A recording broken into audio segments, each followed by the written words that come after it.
नीलाम्बुज श्यामल कोमलांगम सीता समारोपित वामभागम पाणौ महासायक चारुचापम नमामि रामं रघुवंशनाथम्।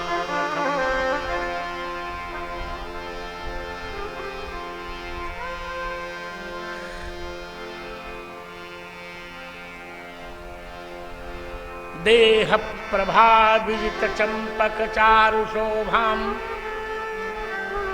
श्रीरामचंद्र चरणाम्बुजलब्धलोभाम्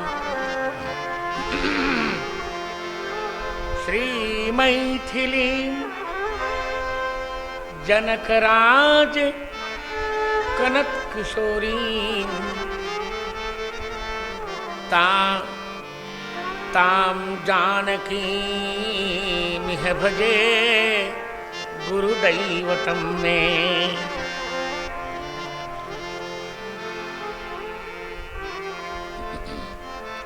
श्री सीताराम गुणग्राम पुण्यारण्य विहारिणौ वंदे विशुद्ध विज्ञानौ कवीश्वर कपीश्वरौ।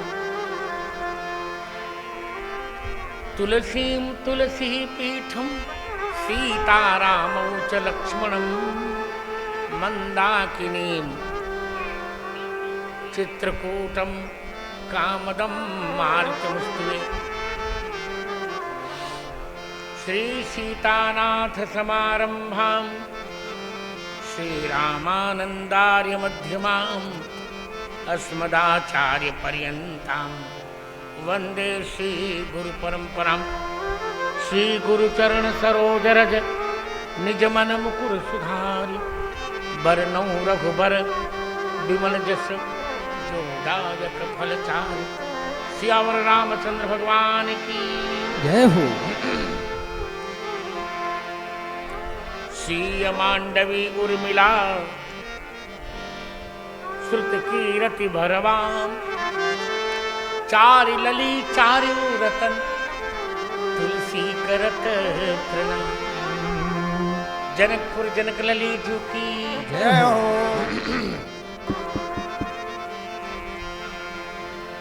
राम श्री रामचरितमानस विमल कथा करौ चित चाय आसन आय विराजिए श्री पवन पुत्र हर्षाय।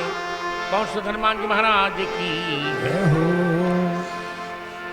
जय सीताराम जय सीताराम सीताराम जय सीताराम। जय सीताराम जय सीताराम सीताराम जय सीताराम। जय सीताराम जय सीताराम सीताराम जय सीताराम। जय सीताराम जय सीताराम सीताराम जय सीताराम। जय सीताराम जय सीताराम सीताराम जय सीताराम। जय सीताराम जय सीताराम सीताराम जय सीताराम। जय सीताराम जय सीताराम सीताराम जय जय सीताराम जय सीताराम सीताराम जय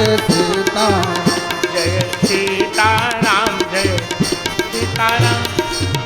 जय सीताराम जय सीताराम सीताराम जय सीताराम। जय सीताराम जय सीताराम सीताराम जय सीताराम। जय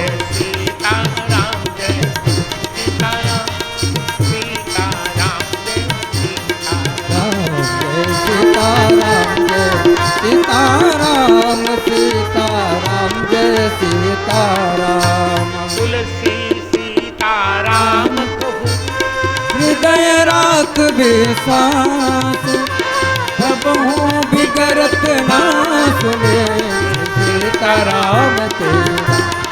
सियावर रामचंद्र भगवान जय हो। परिपूर्णतम परात्पर परमात्मा श्री सीताराम जी की कृपा से इस दिव्य सीतामढ़ी की हृदयस्थ पुनौरा धाम में सीता कुंड के निकट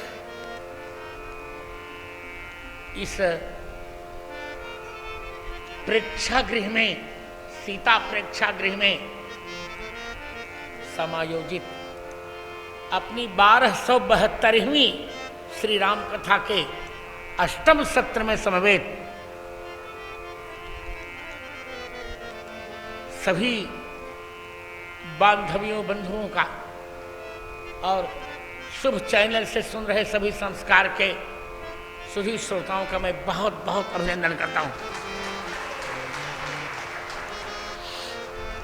आज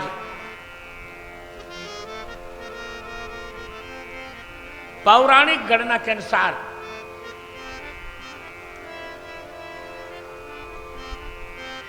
1,80,50,50,151वीं सीता जयंती के मंगलमय पक्ष में संपूर्ण भारतवासियों और संपूर्ण सनातन धर्मियों, किसी भी देश में रह रहे हो, सबको मेरी ओर से, अवध की ओर से, अवध के गुरुकुल की ओर से, मिथिला परिवार की ओर से बहुत बहुत बधाइयां। आप जानते ही हैं कि बिरुदावली के वक्तव्य के पश्चात कोई कार्यक्रम नहीं हो पाते। इससे पहले मुझे ज्ञान होता, पहले आप लोगों का करता, जिनका नहीं हो तो बुरा मत मानिएगा। बिरुदावली के पश्चात आचार्य की मर्यादा होती है, फिर कोई कार्यक्रम नहीं, तब आचार्य का वक्तव्य ही होता है। चलते हैं। आज पूरे बिहार में, उत्तरी बिहार में, सीतामढ़ी में, पुनौरा धाम में, पूरे भारत में और मैं तो कहूँगा पूरे विश्व में एक प्रकार का ऐसा वातावरण है, सब लोग अपनी जगतजननी और मिथिला की लाडली सीता जी का जन्मोत्सव बहुत उत्साह से मना रहे हैं।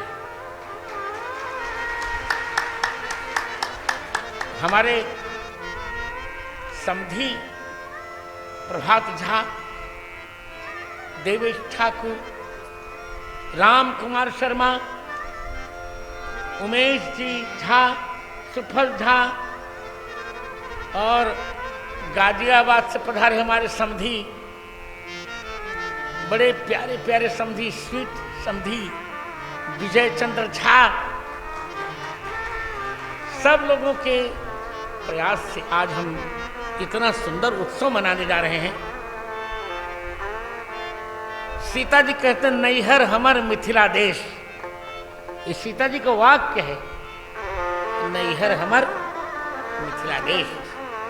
मिथिला हमारा नैहर है। नैहर माने जानते हो ना, मैका, इसको अवधि में और उसमें नैहर बोलते हैं। सीता जी की इच्छा हो गई। ये बात मैं मुख्यमंत्री को भी कहूंगा, आप नोट करिए, संख्या नोट करिए फिर से। कितने दिन हो गए सोचिए, 1,85,50,151वां जन्मदिन है सीता जी का। ये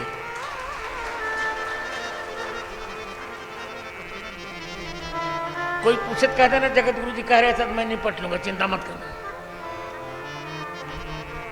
आज मेरा मन सवेरे से भावुक है। सब कुछ है, केवल आज के दिन तुम्हारी बुआ जी नहीं है बस, और सब कुछ है।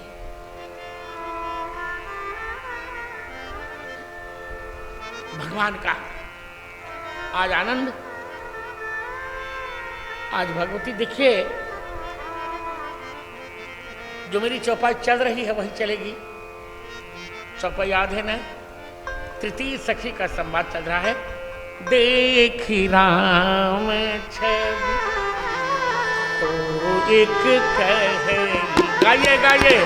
देखी राम छवि तो एक कहे, जोग्य जानकी यह वर है, योग्य जान की यह वर है। श्री राम जी को देखकर कोई एक सखी माने हेमा सखी, यहां मित्रों जान लो, जो आज आए हैं वो जान लें, अष्ट सखी संवाद पर मेरी कथा चल रही है। इस बार पूरी नहीं हो सकेगी, अब अगली बार पूरी करेंगे। तब तक सीता जी का मंदिर, बाल मंदिर यहां तैयार रहेगा और उसका लोकार्पण करने के लिए भी माननीय मुख्यमंत्री को बुलाएंगे। और भगवान ने चाहा तो अपने स्नेह भाजन भारत के यशस्वी राष्ट्रपति रामनाथ कोविंद को भी हम बुलाएंगे।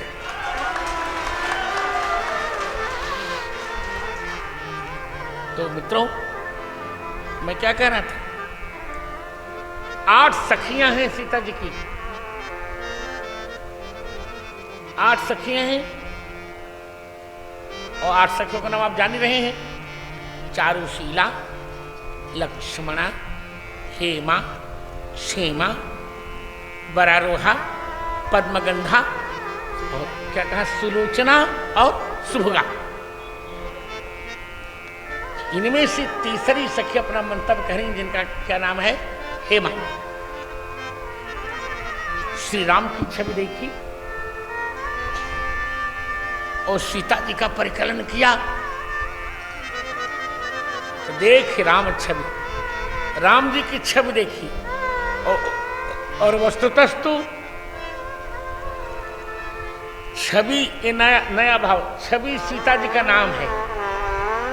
देख राम जी को देखा और पीछे से छवि माने सीता जी को भी देखा।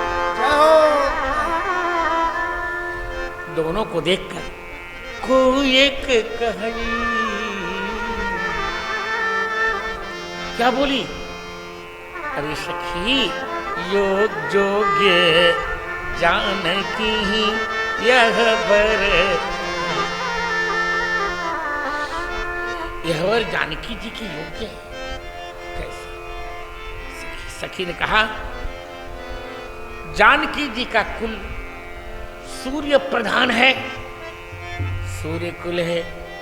अवध का कुल सूर्य कुल है और जानकी का कुल चंद्र कुल है। चंद्र सूर्य का जोड़ा है, इसे जोग्य जानकी यह वर। यहाँ के मूल पुरुष है निमि और वहां के मूल पुरुष है रघु, तो जोग्य जानकी यह वर। सीता जी अयोनिजा हैं, किसी माता के शरीर से नहीं जन्मी, और राम जी भी अयोनिज हैं, किसी माता के शरीर से नहीं, भय प्रकट कृपाला। इसलिए जोग्य जानकी यह वर, जोग्य जानकी यह वर,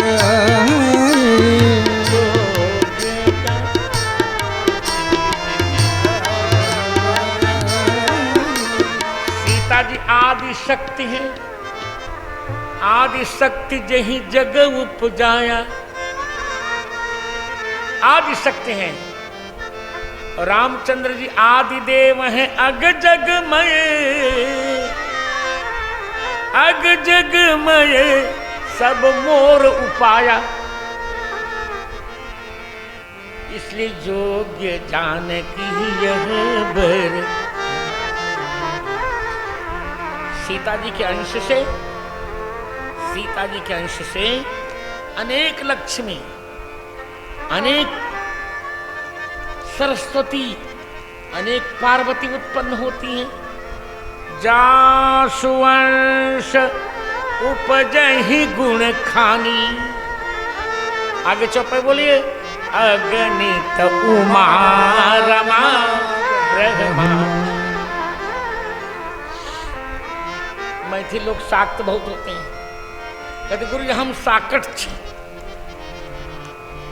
पंचमकार का सेवन सब कुछ मिथिला में ठीक है। अब हमारा तो समझान ही सब कुछ ठीक है, पर एक बहुत बुरा है। यदि मैथिल लोग इसको छोड़ देना तो सीता जी के दर्शन में देर नहीं लगेगी। क्या बुरा है जानते हो? क्या बुरा है? मांस मछली का सेवन, नॉनवेज का सेवन। यदि ये छूट जाए तो सीता जी बहुत जल्दी दर्शन दे सकती हैं, पर प्राण चला जाए पर मैथिल इसको नहीं छोड़ता। यही गड़बड़ हो जाता है। एक मैथिल का बेटा जन्म लेता है तो तालाब की सारी मछलियां रोने लगती हैं, कब हमारा नाश हो जाएगा।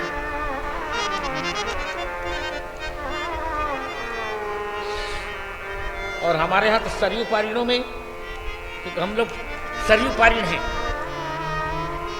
ये जय जानते हैं कि हमारे ही परंपरा के हैं।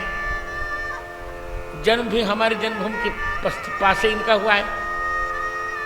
संबंध में भी पोता लगते तब तो बेटे हैं, अब तो युवराज हो गए। इन्हीं से पूछिए आप। हमारे यहाँ कितना कठोर नियम है कि कोई सरयू पारीण ब्राह्मण मांसाहारी निकल जाए तो उसके घर रोटी बेटी का संबंध हमारे यहाँ नहीं होता। इतना कठोर है। इसलिए मैं मिथिला संघ के अध्यक्ष से भी ये कह रहा हूं, एक अभियान चलाइए, एक अभियान चलाइए। आज के दिन सब मैथिल व्रत लें। तुम्हें सीता जी की सौगंध, आज से नॉनवेज छोड़ दो।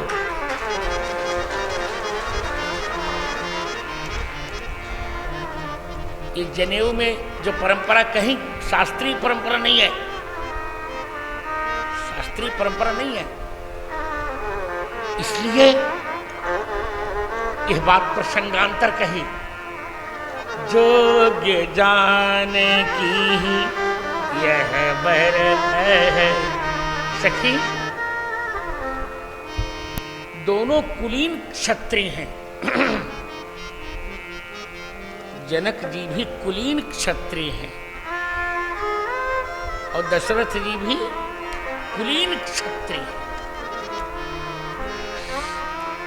कुलीन क्षत्रिय कुल में सीता जी का प्राकट्य हुआ है और कुलीन क्षत्रिय कुल में श्री राम का प्राकट्य।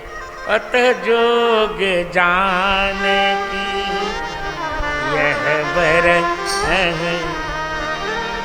जोग जान की यह बर है।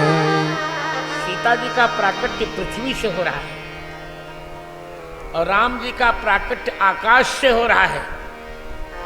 और पृथ्वी और आकाश का समन्वय सीताराम जी करवा रहे हैं। इसलिए जोग जाने की यह बर है, जोग जाने की यह बर है। सीता जी का जन्म शुक्ल पक्ष में हो रहा है और राम जी का भी जन्म शुक्ल पक्ष में हो रहा है। सीता जी का प्राकट्य वैशाख शुक्ल नवमी और राम जी का प्राकट्य चैत्र शुक्ल नवमी। इसलिए जोग जाने की यह बर है, जोग जाने की यह बर है। सीता जी का जन्म माधव महीने में हो रहा है। बैसाख को माधव कहते हैं। राम जी का भी प्राकट्य मधुर मधुमास चैत्र में जोग जाने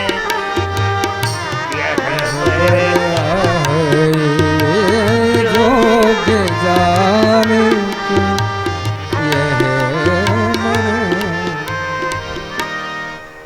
राम जी का प्राकट्य मेष राशि के सूर्य में हुआ था। 1 महीने चलती है संक्रांति, और सीता जी का भी प्राकट्य उसी मेष राशि के सूर्य के अंतिम दिन हुआ। अतः जोग जाने यह बर जोग जाने की यह बर। सीता जी का प्राकट्य सीता जी का प्राकट्य बिहार में हो रहा है, पूर्व में, और राम जी का प्राकट्य अयोध्या में पश्चिम में। पूर्व और पश्चिम दोनों को जोड़ दिया सीताराम जी ने। जोग जाने की यह बर जोग जाने की यह बर। सीता जी का भी प्राकट्य दिन में हो रहा है, और राम जी का भी प्राकट्य दिन में हो रहा है। जोग जाने यह बर जोग जाने यह बर।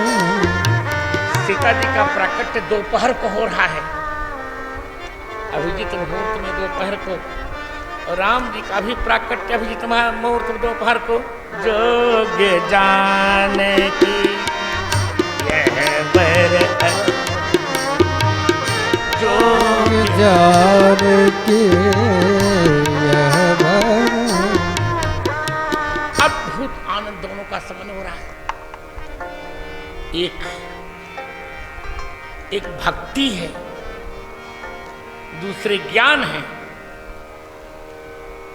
और एक प्रेमा भक्ति है। सीता जी प्रेमा भक्त है तो रामचंद्र जी भगवान हैं। जोग जाने की यह बर जोग जाने की यह बर। अद्भुत आनंद हो रहा है। दोनों राजा, यदि दशरथ जी चक्रवर्ती हैं, मिथिलाधिपति चक्रवर्ती नहीं है, पर दशरथ जी चक्रवर्ती हैं, पर राजा दोनों राजकुल हैं। इसीलिए जोग जाने की जोग जाने यह बर। जनक जी गूढ़ राम प्रेमी हैं, जिन्हें ही राम पद गूढ़ स्नेह हो, बुझिया बाबा। और दशरथ जी सत्य राम प्रेमी हैं, सत्य प्रेम जही राम पद। इसलिए जोग जाने यह बर जोग जाने यह बर। जनक जी, जानकी जी का जन्म, जानकी जी का प्राकट्य वासना से नहीं हो रहा है, उपासना से हो रहा है। और राम जी का भी प्राकट्य वासना से नहीं हो रहा है। चरु के द्वारा गर्भाधान हुआ, वो तो एक लीला थी, पर प्राकट्य है उनका। जादिन के हरि गर्भ में आए, लीला के लिए हरि माने वायु को गर्भ में भेज दिया। हरिर वायु इदम नवीनम व्याख्यानम हरिर वायु जादिन ते हरि गर्भ में। हरि माने वायु, गर्भ की स्थिति बनाने के लिए वायु गर्भ में वस्तुतः भगवान राम वो तो भय प्रकट कृपाला दीन दयाला कौशल्या। सीता जी भी, सीता जी प्रकट हो रही सिंहासन पर, सुंदर सिंहासन तय पर आसन, और रामचंद्र जी भी प्रकट हो रहे हैं। सीता जी से जनक जी ने विनती की कि छोटी सी कन्या बन जाइए, और राम जी से कौशल्या जी ने विनती की जय शिशुलीला, अतिशीला यह सुख, इसलिए योग्य जाने की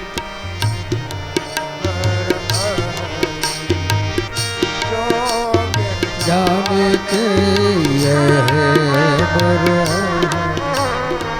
देखें, इस घटना ने एक बहुत बड़ा इतिहास रच दिया, बहुत बड़ा। मैं क्या बताऊं, ये किस दुष्ट ने ऐसी कल्पना कर ली, मैं दुष्ट ही कहूंगा उसको,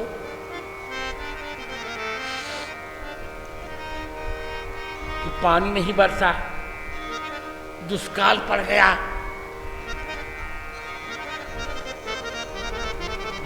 तब जनक जी ने हल चलाया, घड़े में से कन्या निकल, किस राक्षस ने सोचा ये। आपको मैं इसके विरोध में तर्क दे रहा हूं। ये सभी लोग जानते हैं कि सीता जी का प्राकट्य किस महीने में हुआ, ऊंचे स्वर में बोलिए। वैशाख। वैशाख में। और वैशाख में पानी बरसने न बरसने का कोई प्रश्न उठता है क्या? यदि आषाढ़ सावन होता तब तो कहते भी, सत्य नहीं है, दुष्काल नहीं पड़ा था। हम लोग जानते नहीं, आपको ये पता कि हल जो है वो खेती उत्पन्न करने के लिए ही चलाया जाता है, ऐसा नहीं है। सोमयाग में सोमलता बोने के लिए यजमान सोने का हल चलाता है, सिद्धांत है गृह सूत्र का। अनपत्य से निरपते है। जनक जी के यहां कोई संतान नहीं थी, वो लक्ष्मी निधि की कल्पना पश्चात की गई,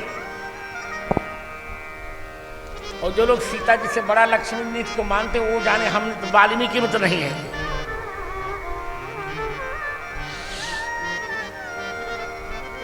यदि लक्ष्मी जी निधि को मानेंगे भी तो सीता जी से छोटा ही मानना पड़ेगा, बड़ा नहीं। तो जनक जी के यहां कन्या नहीं थी, संतान नहीं थी, तब याज्ञवल्क्य जी को बुलवाया जनक जी ने, कहा भगवान हमको संतान चाहिए। तो याज्ञवल्क्य ने, संतान तो दोनों होती हैं, बेटा और बेटी, अब इसमें निर्णय हो जाए कि तुमको क्या चाहिए।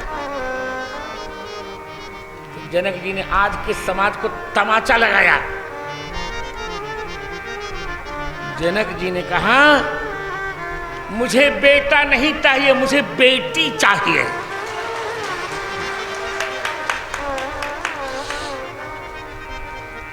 आज के समाज को तमाचा लगाया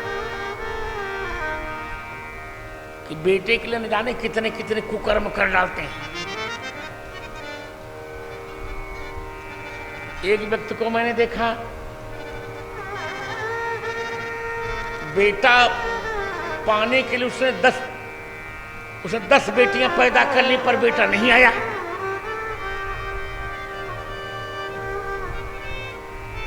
अंत में 10वीं बार उसकी पत्नी ही मर गई। तो देखिए, सीता जन्मदिन के दिन सबसे बड़ी बात है कि बेटा और बेटी में अंतर मत सोचिए। नोट करिए, बेटा और बेटी में अंतर मत सोचिए। एक बेटी, शास्त्र के अनुसार एक बेटी 100 बेटों के बराबर होती है।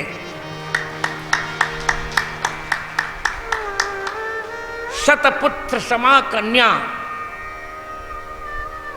यदि पात्रे प्रदीयते। एक बेटी 100 बेटों के बराबर होती है यदि उसे अच्छा पढ़ाया लिखाया जाए और वर्णाश्रम के प्रमाण के अनुसार अपने से ऊंचे कुल में विवाहित कर दिया जाए।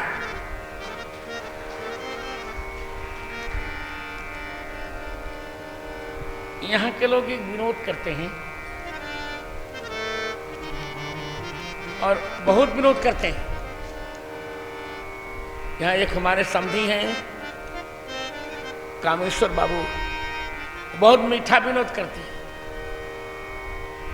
कहते हैं कि सीता जी का मंदिर तो बनेगा ही गुरुजी, पर श्रृंगी जी का भी मंदिर बनेगा। हमको क्या बिगड़ गया? अरे यही नहीं कहो कि राम जी के बहनोई तो ठीक ही है। अरे जब बहन है तो कोई न कोई तो बहनोई बनेगा। परंतु नीच कुल का बहनोई बनना बहुत दुर्भाग्यपूर्ण है। उच्च कुल का बहनोई होना चाहिए। क्षत्रियों में राम जी जैसा किसी का ऊंचा कुल नहीं है। और कन्या अपने ऊंचे कुल में देनी है। तब दशरथ जी ने रोमपाद ने निर्णय लिया, क्षत्रिय से ऊंचा ब्राह्मण होता है, अतः ब्राह्मण को एक कन्या दे दी जाए। कौन बड़ी गलती हो गई? कौन बड़ी गलती हो गई? अपनी बात तो खूब कहते हैं, हमारी बात, और अपनी बात नहीं कहते हैं। उनकी बात कहूं तो रिश्तेदारी है, गड़बड़ हो जाएगा। गरियाते हैं ये लोग। हमारे प्रभात झा भी सुनेंगे और सब लोग सुनेंगे, आनंद आएगा। कहते अवध की नारी छिनारी गरियाते हैं। हमारे अवध की नारी को छिनारी कहते हैं। कोई बात नहीं, कह लीजिए। पर हम कहेंगे जब हमारे अवध में कोई ऐसी नारी नहीं जो छिनारी हो। प्रारंभ से लेकर अब तक कन्याओं का विवाह भले ब्राह्मण से किया हो, छिनार थोड़े ही हुए। और तुम्हारे मिथिला में तो मित्रों पुरोहित जी की माता जी ही छिनार है। अब क्या करेंगे?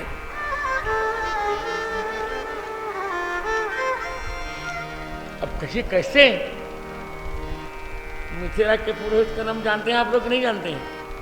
शतानंद जी ये मिथिला के पुरोहित हैं। ये किसके बेटे हैं? गौतम जी के। शतानंद जी गौतम जी की बेटे हैं। और गौतम जी की पत्नी कौन है? सारा संसार जानता, अहल्या जी। अहल्या जी गौतम जी की पत्नी। और अहल्या जी ने क्या किया ये सभी लोग जानते हैं। जब इंद्र ने छल किया तो अहल्या जी जान गई थी। अहल्या जी जान गई थी। मुनि बेशम सहस्राक्षम विज्ञाय रघुनंदन मतिम चकार दुर्मेधा देवराज कुतूहला। अहल्या ने कहा, रे मैं इतनी सुंदर हूं कि इंद्र मेरे सौंदर्य का उपयोग करने आ रहे हैं। अहल्या जी ने जान करके इंद्र से प्रेम किया। इसीलिए गौतम जी को बहुत दुख आकर ही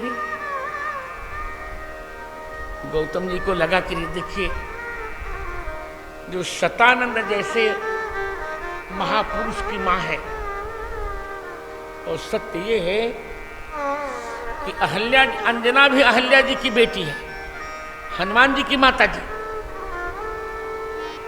अर्थात अहल्या जी हनुमान जी की नानी मां है। इतने बड़े पद पर होकर भी अहल्या ने अपना चरित्र डिगाया तो गौतम जी को अच्छा नहीं लगा और उन्होंने इनको श्राप दे दिया कि जाओ 10,000 वर्ष पर्यंत पत्थर की शिला बनी रहोगी। जब रामचंद्र जी आएंगे तभी तुम्हारा उद्धार होगा। गौतम नारी श्राप बसे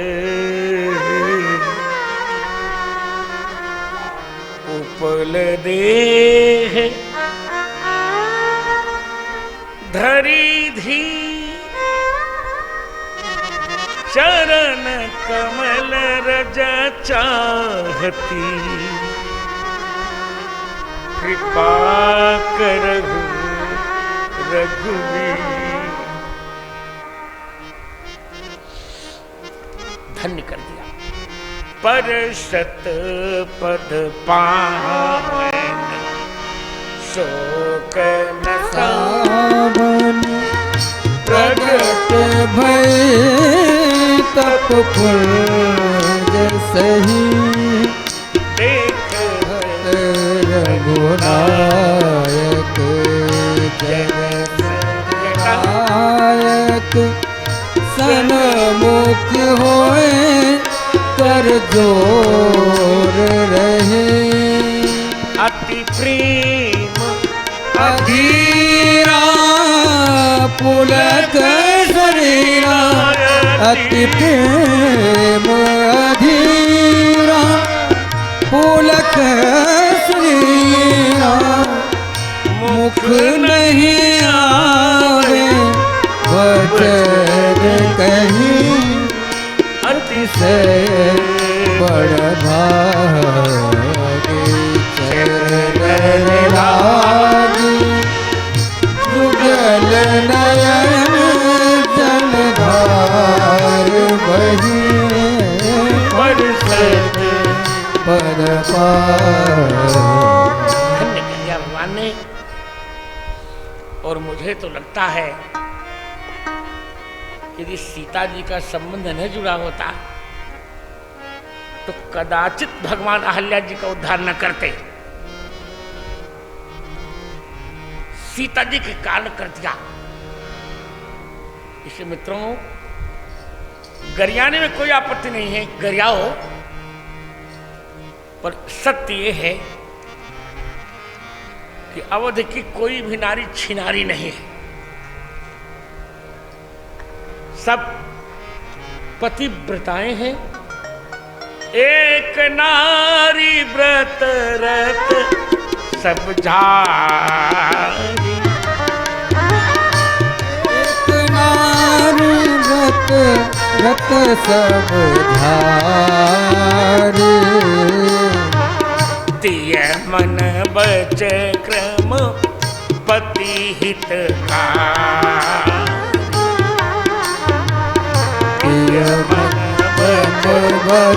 पति हितकारी। और एक भ्रम लोगों को बना है। इस भ्रम का मैंने बार बार खंडन किया है। तो आज सीता नवमी पर आज और खंडन। एक गुणाढ़ नाम का जैन कवि था, वो बदमाश था। उसने राम जी के चरित्र को बदनाम करने के लिए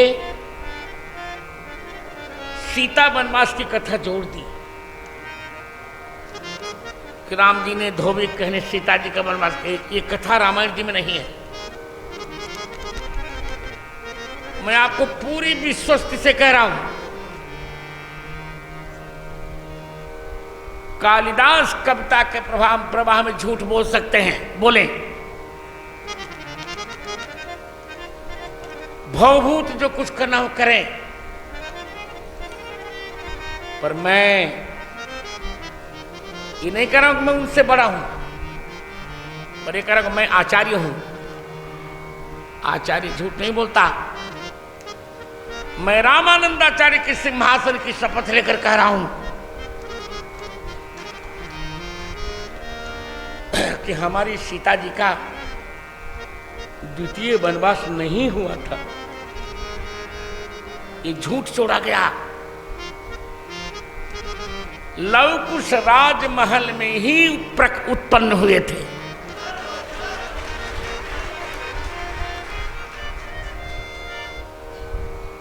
और राम जी ने एक अश्वमेध नहीं किया था। उत्तरकांड के 24वें दोहे की पहली पंक्ति देखिए रामायण जी की। उत्तरकांड 24:1। जय जय कोटिन बाजी मेघ प्रभु कीन है। कोटिन बाजी मेघ प्रभु कीन दान अनेक द्विजन कह दीन। दान अनेक द्विजन कह दीन। भगवान राम ने करोड़ों, एक दो नहीं, करोड़ों अश्वमेध यज्ञ किए। और प्रत्येक अश्वमेध यज्ञ में सीता जी उनके साथ रही। पति अनुकूल सदा रह सीता। करोड़ों रूप धारण किया सीताराम जी ने। करोड़ों यज्ञ मंडप बनी। करोड़ों अश्वमेध यज्ञ हुए राम जी के। इसलिए जो अवध के प्रति खटास हो वो भी निकाल दीजिए। सीताराम जी निरंतर विराजमान हैं। सीता जी पृथ्वी में भी नहीं समाई। सब झूठ बोलते हैं बेईमान लोग। सीता जी पृथ्वी में भी नहीं समाई। सीता जी सदैव राम जी के साथ हैं। भाववश्य भगवान सुख निधान करुणा भवन तजि ममता मदमान और भजिय सदा सीतारमण। भगवान राम सदा सीतारमण है। इसलिए अब ये सारी धारणाएं छोड़ दीजिए। मैं तो मानता हूं कि सीता जी का जितना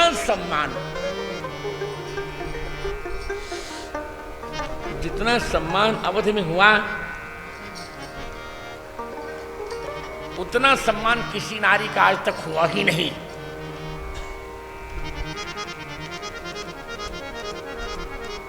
राम जी जानते हैं कि रावण हरण करेगा, तो सीता जी से क्या कहा? तुम पावक मह करहु निवास। तुम पावक मह करहु निवासा। जब लगी करहु निशाचर नाशो। सब लग करो निशाचरनाश।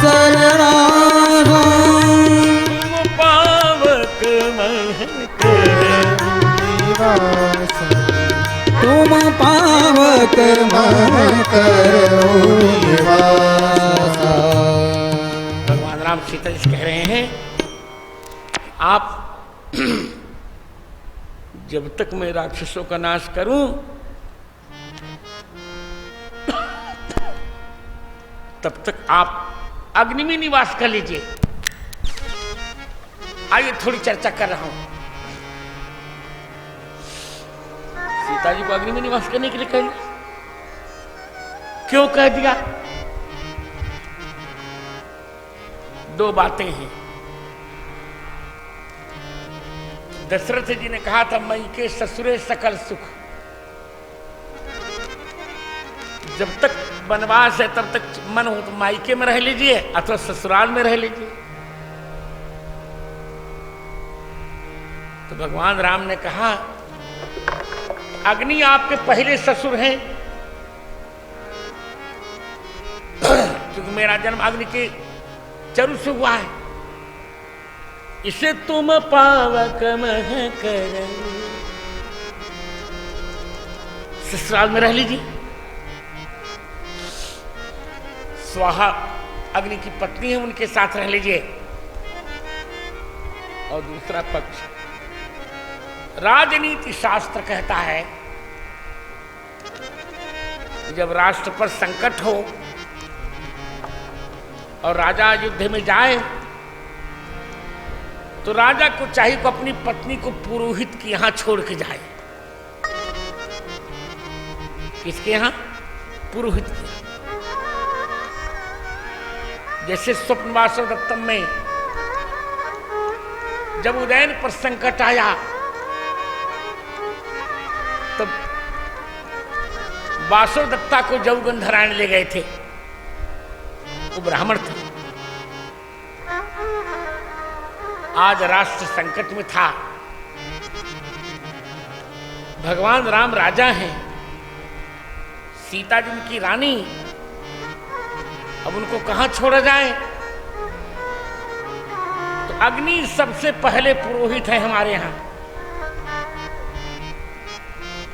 हमारे वैदिक वांग्मय का सर्वप्रथम वेद है ऋग्वेद। और ऋग्वेद के प्रथम मंडल के प्रथम सूक्त का प्रथम मंत्र है अग्निमीले पुरोहितम। अग्नि प्रथम पुरोहित है।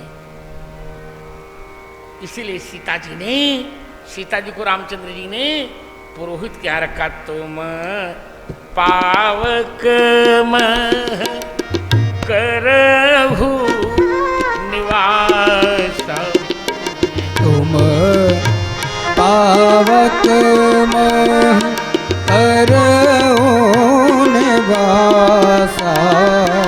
जब लगी करहु निशाचरनासा। जब लगी करहु निशाचरनासा। अब आइए, सीता जी को किस अग्नि में रहने के लिए कहा भगवान ने? कौन सा अग्नि?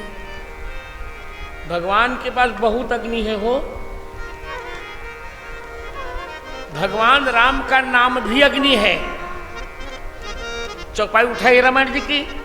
जा सुनाम पावक अघतूला, सुमिरत सकल सुमंगल मूला।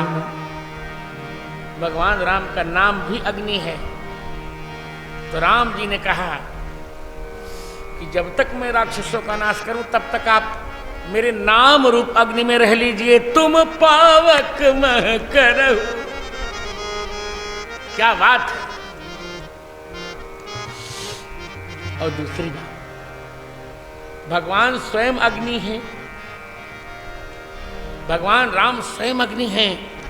जय रघुवंश बनज बन भानु और गहन दनुज कुल दहन कृषानु। रामचंद्र जी अग्नि है, अत तुम पावक मह करहु। जब तक मैं राक्षसों का नाश करूं तब तक मैं अग्नि हूं, मुझ में ही रह लीजिए। इसी सीता जाके कहेंगे, राम जाके कहेंगे। जब माया की सीता जी का हरण हुआ, लक्ष्मण जी व्याकुल हुए। संतदास ध्यान से सुनो, चौपाई बड़ी अच्छी है। लक्ष्मण जी व्याकुल हुए, राघव जी का नहीं व्याकुल मत हो। का मेरी भाभी ने कहा चुप, तुम्हारी भाभी है, मेरे मन में है, आश्रम में नहीं है। निश्चर निकर फिर ही बन माही, लाल जी झा मम मन सीता आश्रम नाही। सीता जी मेरे मन में है, इसे तुम पावक मह करहु निवास। तुम पावक मह करहु निवास। जब लगी करहु निशाचर, जब लगी करहु निशाचर नासा। तुम पावक मह करहु निवासा। और कौन सी अग्नि है? मंदोदरी कहती हैं कि भगवान राम का मुख भी अग्नि है। क्या मुख क्या है? भगवान राम ने कहा वही रह लीजिए, मेरे मुख में रह लीजिए। आनन अनन अम्बपत जी हा, इसीलिए भगवान का एक नाम है, आप सुने होंगे, श्रीमुख। क्या नाम है? श्रीमुख बचन सुनत सब भाई। श्रीमुख का क्या अर्थ है? श्री मुख है यस्य, जिनके मुख में श्री जी रह रही हैं। तुम पावक मह, तुम पावक मह करहु निवासा। पावक मह करहु निवासा। तुम पावक मह करहु निवासा। जब लगी करहु निशाचर नासा। तुम पावक मह करहु निवासा। जब लगी करहु निशाचर नासा। तुम पावक मह करहु निवासा। जब लगी करहु निशाचर। तुम पावक मह करहु, अथवा पावक कौन है? पावक कौन है? पावक है भगवान राम का क्रोध। क्या? भगवान राम का क्रोध। भगवान राम ने कहा मेरे क्रोध रूप अग्नि में रह लीजिए, जिससे राक्षसों का मैं कोई बहुत अहित न कर सकूं। राम रोष पावक अति घोरा, होई सलभ सकल सुकुल सुत तोरा। जटायु कहते हैं राम जी का क्रोध ही अग्नि है। तो कहा तुम पावक मह करहु निवासा। तुम पावक मह करहु निवासा। जब लगी करहु निशाचर नासा। जब लगी करहु निशाचर। कौन है अग्नि? भगवान राम का बाण भी अग्नि है। भगवान राम का बाण अग्नि है। दोहा उठाओ, दोहा उठाओ, बहुत अच्छा है। सुंदरकांड का दोहा, बहुत प्यारा दोहा उठाओ। निशिचर निकर पतंग सम, रघुपति बाण कृष्ण। भगवान राम का बाण अग्नि है। तो कहा सीता जी आप मेरे बाण रूप अग्नि में रह लीजिए। तुम पावक मह करो निवास, तुम पावक मह करो निवास। जब लगी करो चरनासा, जब लगी करो निशान। तुम पावक करो सा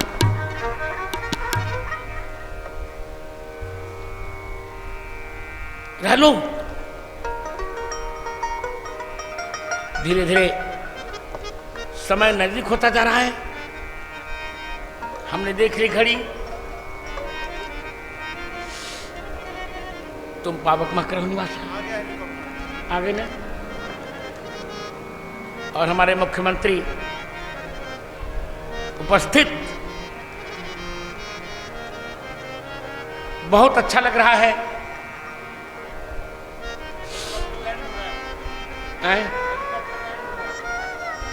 कि मेरे अनुरोध पर बिहार के यशस्वी मुख्यमंत्री श्री नीतीश कुमार जी उपस्थित हो रहे हैं यहाँ। तुम पावक मह करो निवास, तुम पावक मह करो निवास। जब लगी करो नासा, जब लगी करो निशाचर नासा। सीते आप अग्नि में रह लीजिए। अग्नि कौन? भगवान राम के गुणग्राम ही अग्नि है। भगवान राम का गुणग्राम अग्नि है। कुपथ कुतर्क कुचाली कली, दंभ कपट पाखंड, दहन राम गुणग्राम जिनी, धन अनल प्रचंड। भगवान ने कहा कि जब तक राक्षसों का नाश में नहीं कर, राक्षसों का नाश में करूं, तब तक मेरे गुणग्राम में ही रह लीजिए। तुम पावक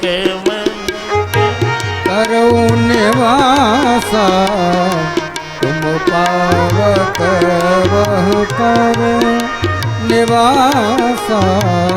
जब लगी करो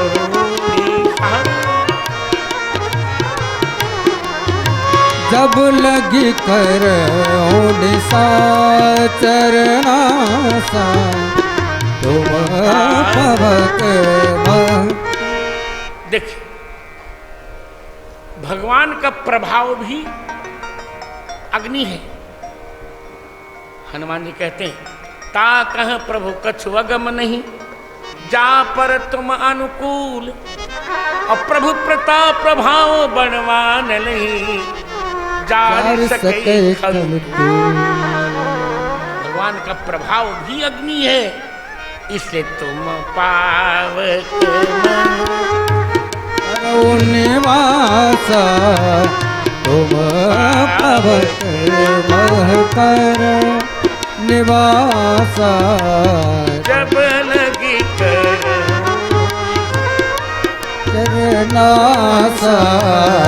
जब लगी करो निशाचर नासा। अग्नि में निवास करो। ये भिन्न भिन्न अग्नि, तो मैं ये कह रहा हूं कि सीता जी का अवध में किसी भी प्रकार अपमान नहीं हुआ। और किशोरी शब्द भी अवध की देन है। दशरथ जी ने ही सीता जी का नाम किशोरी रखा। फिर ये प्रभु मिथिलेश किशोरी अद्भुत चरित्र है। इसे जोग्य जानकी है बराई। प्रत्येक परिस्थिति में देखा जाए तो सीता जी के योग्य रामचंद्र जी ही हैं। योग्य जाने की यह बर जाने की यह बर आए। सीता जी जगत की माँ है। सिख हमार सुनि परम पुनीता जगदम्बा जानहु जी। तो जगत की माँ है। और रामचंद्र जी कौन है? जगत पिता रघुपति बिहनिहा बिचारी भरी लोचन छवि लेहु निहार। वो जगत के पिता हैं। तो जगत की माता के युग तो जगत का पिता ही होगा। इसे योग्य जाने की योग्य जाने की यह बर आए। तो स्वामी जी ने सीता जी को क्या माना है जानते हैं? नीति माना। सीता जी नीति है। और भगवान राम को धर्म माना है। नीति का धर्म से समन्वय होना ही चाहिए। जब तक नीति से धर्म का समन्वय नहीं रहेगा तो नीति उच्छृंखल हो जाएगी। नीति उच्छृंखल होगी। इस पर धर्म का नियंत्रण होना चाहिए। परंतु धर्म का अर्थ क्या है? धर्म का लोग बहुत गलत अर्थ कर रहे हैं। यदि देखा जाए धर्म का अर्थ घंटी बजाना नहीं है। धर्म का अर्थ है अपना कर्तव्य। जो हमें कर्म कर्तव्य मिले हैं, चाहे वे राष्ट्र से मिले हों या परिवार से मिले हों या समाज से मिले हों या व्यक्तिगत मान्यताओं से मिले हों, अपने कर्तव्यों का निष्ठापूर्वक निर्वहन कर लेना यही सबसे बड़ा धर्म है।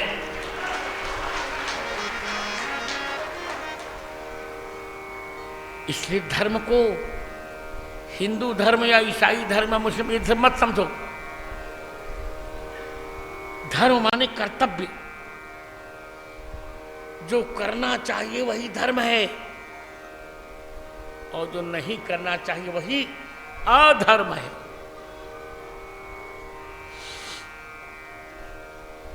अंग्रेजी में जहां सूट लगा वो धर्म है और जहां सूट के बाद नाट लगा वो अधर्म है।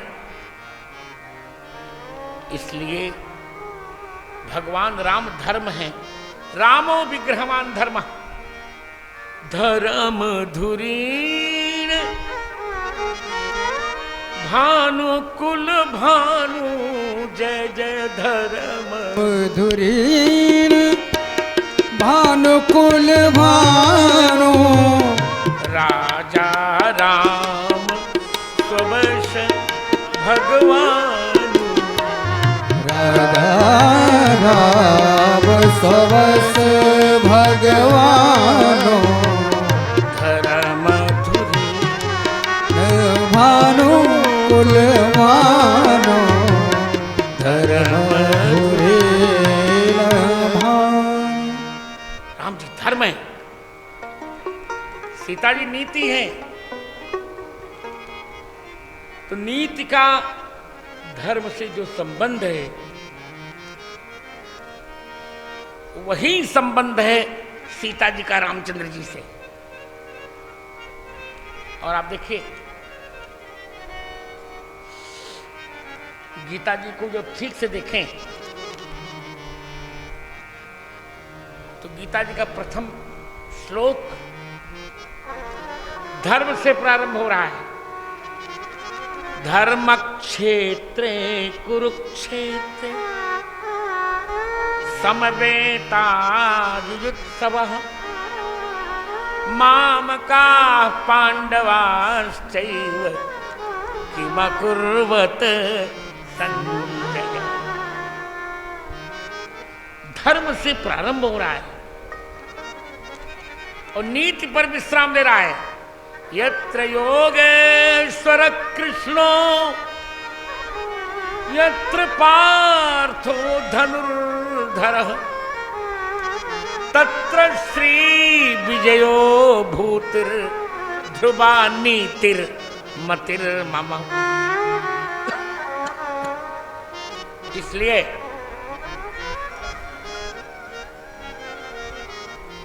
इसलिए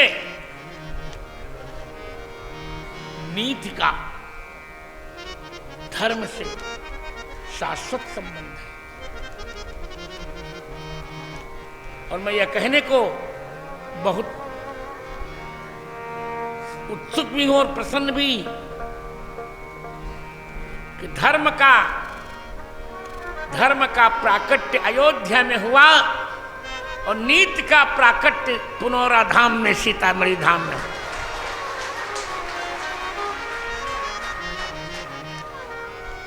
धर्म नीति दोनों, धर्म आया नीति, नीति से गठजोड़ करने धर्म आया, नीति से गठजोड़ करने धर्म आया।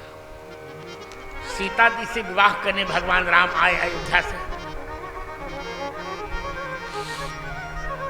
और ध्यान रखिए, दोनों के प्राकट्य में कुछ विचित्रता ही है। दोनों किसी शरीर से नहीं प्रकट हो रहे हैं, स्वयं उनको किसी माता पिता के अपेक्षा नहीं, स्वयं प्रकट होते हैं। रामचंद्र जी स्वयं प्रकट हो रहे हैं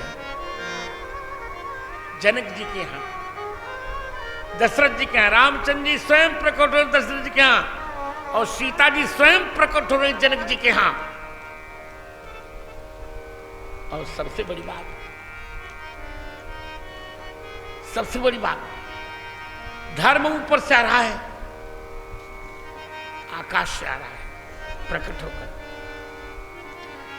और सीता जी और नीति पृथ्वी से जुड़ी हुई होती है, धरती से जुड़ी हुई होती है। नीति का संबंध निरंतर धरती से होता है। जमीन पर रहकर ही नीति का निर्धारण किया जाता है। भूमि को आधार बनाकर, सत्ता को आधार, भूमि का तात्पर्य है सत्ता, सत्ता को आधार बनाकर नीति का निर्धारण होता है। सत्ता से, भूमि से सीता जी का प्राकट्य हो रहा है। इसे देखी राम छवि को एक कहरी, छवि को एक कहरी, जोग्य जानकी बर अहरी, योग्य जानकी बर अहरी, जोग्य जानकी। नीति का धर्म से संतुलन होना चाहिए और समन्वय होना चाहिए। नीति धर्म से हीन होगी तो विधवा मानी जाएगी और धर्म नीति से हीन होगा तो विधुर माना जाएगा। दोनों का समन्वय आवश्यक है हमारे यहां। इसलिए बार बार मनु यही कहते हैं, बार बार मनु कहते हैं कि धर्म क्या है। वेदोखिलो धर्म मूलम, वेद स्मृति सदाचार स्वस्य च प्रेमात्मनः एतत् चतुष्टयं विद्यात् साक्षात धर्म से लक्षणम। वेद, स्मृति, सदाचार और मन का संतोष, ये धर्म के लक्षण है। धर्म बिना नीति के नहीं रह सकता। इसे लिखा मनु ने, धर्म एव हतोहन्ति धर्मो रक्षति रक्षिता। धर्म को हम पीड़ित करेंगे तो हमको मार डालेगा, और जब धर्म की हम रक्षा करेंगे, धर्म हमारी रक्षा करेगा। इसीलिए आप पूरा प्रकरण देखिए। मिथिला के लोगों ने धर्म की रक्षा की, भगवान राम की रक्षा की। प्रिय पाहुने जान नारी नयन नयन नयन दय। भगवान राम को नेत्र में स्थान दिया, नेत्र में स्थान दिया, रक्षा की। तो राम जी ने भी कह दिया कि मिथिला वालों आप निश्चिंत रहो, स्वयंवर में रावण आएगा, परंतु हम वचन देते हैं मिथिला का एक बाल भी बाका नहीं होगा, चिंता मत करो। और आप देखेंगे रामचंद्र धनुष लेके आए हैं। पीत बसन परिकर कटिभाथा, पीत बसन कटिभाथा, चारों चाप सरसोहत हाथा, चारों चाप सरसोहत हाथा, पीत बसन परिकर कटिभाथा, पीत बसन। धनुष बाण हाथ में है भगवान राम के। इसका तात्पर्य क्या है? तात्पर्य यह है कि जब धर्म की हम रक्षा करेंगे, धर्म हमारी रक्षा करेगा। यदि मिथिला वासियों ने भगवान राम से प्रेम किया तो भगवान राम ने भी फिर पूर्ण प्रेम दर्शाया मिथिला पर। रावण कुछ भी नहीं कर पाया, सकुशल स्वयंवर संपन्न हुआ। परशुराम जी भी कुछ नहीं कर पाए, स्वयंवर सकुशल संपन्न हुआ। तो मेरा जो प्रकृत वक्तव्य है वो यही, पूरे वक्तव्य का निचोड़ यही है कि ये जानकी जी के योग्य है।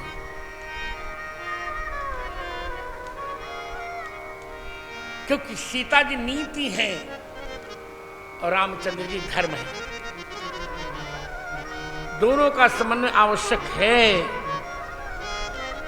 इसलिए देख राम छवि को एक कही, देख राम छवि को एक कहे, जोग्य जानकी यह बर अह,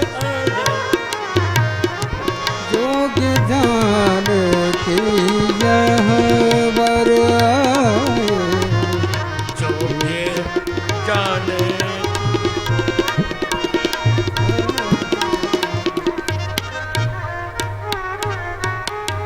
ये जानकी की योग्य है। जो सखी नहीं दीख न राहु, पलक परिहरी हट करी विवाहू। यदि इनको महाराज देख रहे थे तो प्रतिज्ञा छोड़कर विवाह करते का नहीं, संभव नहीं। आज यह धरती निर्विवाद धन्य है। जैसा कि हम आपको पहले कह चुके कि सीता जी का जन्मोत्सव दोनों यज्ञ से प्रकट हो रहे हैं। दोनों, राम जी का प्राकट्य हो रहा पुत्रेष्टि यज्ञ से। श्रृंगी ऋषि वशिष्ठ बुलावा, पुत्र काम शुभ यज्ञ करा। वहां भी इष्टि है।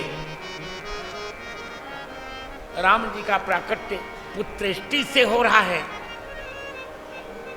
और सीता जी का प्राकट्य हलेष्टि से हो रहा है। यहां हलेष्टि यज्ञ किया गया। हलेष्टि यज्ञ में जनक जी ने जब हल चलाया तब सीता जी का प्राकट्य हुआ। तो दोनों का साम्य है, दोनों यज्ञ से प्रकट हो रहे हैं,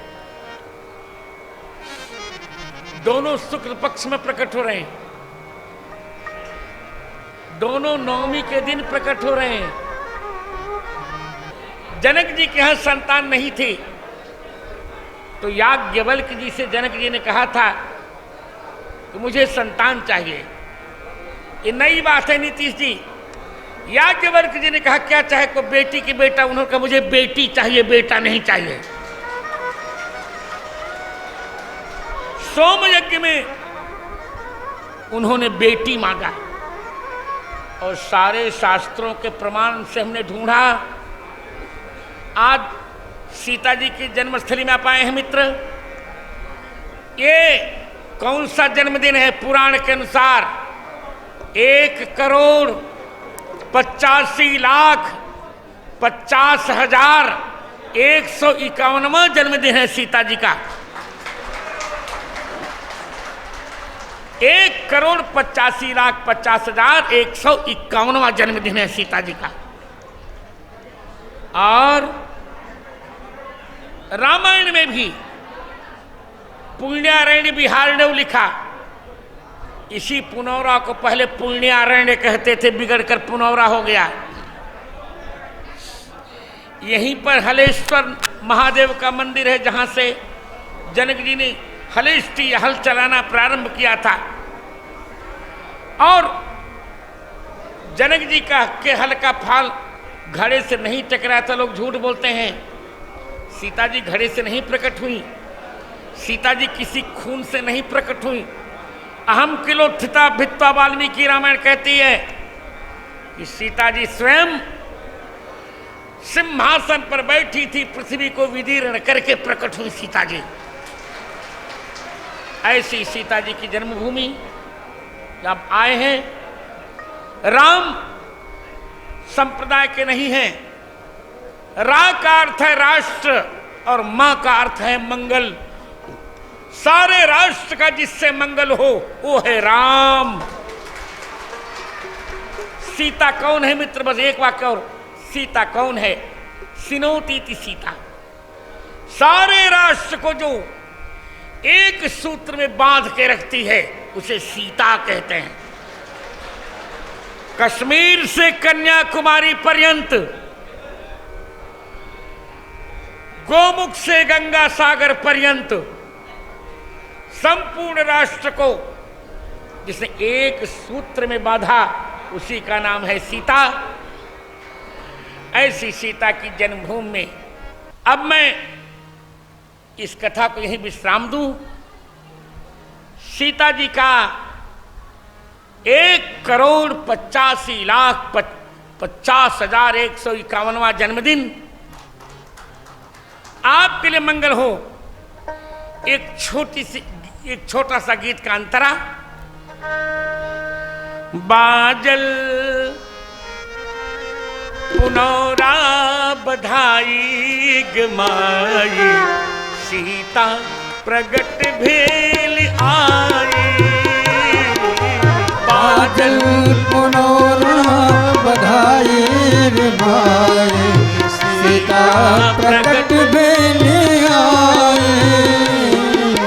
रानी सुनैना के कोख पवित्र भेली, रानी सुनैना की कोख पवित्र भेल। पसरल जनक की बड़ाई गमाई, सीता प्रगट भेली आई।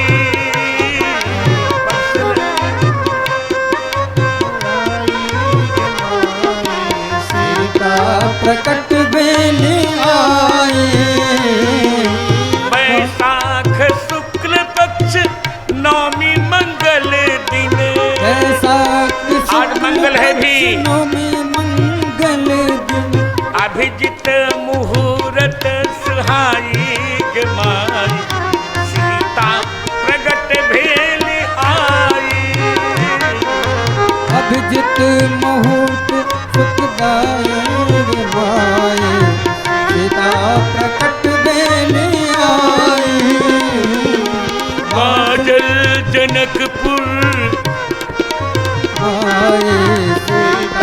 प्रकट बेली आई। बरसहि सुमन मुदित सुर सुंदरी, बरसहि सुमन मुदित सुर सुंदर। राम भद्राचार्य गाए बधाई, सीता प्रगट में सीताराम जय सीताराम, सीताराम जय सीताराम सीताराम सीताराम जय सीताराम सीताराम सीताराम सीताराम जय सीताराम सीताराम जय श्री सीतारामचंद्र भगवान की जय हो।